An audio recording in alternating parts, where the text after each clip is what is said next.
নগাঁৱৰ শিমুলগুৰিৰ পৰা ড্ৰাগছসহ সৰবৰাহকাৰীক আটক মহিলা সমিতিৰ 7টা সন্দেহযুক্ত হেৰোইন ভৰ্তি কণ্টেইনাৰ জব্দ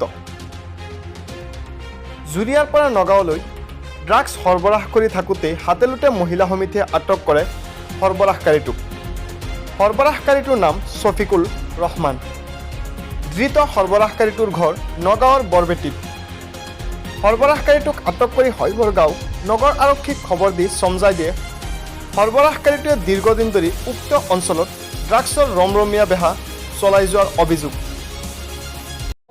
মানে বৰভেটি মহিলা জাগৰণ কমিটি আমি মানে নিচা মুক্ত কাৰণে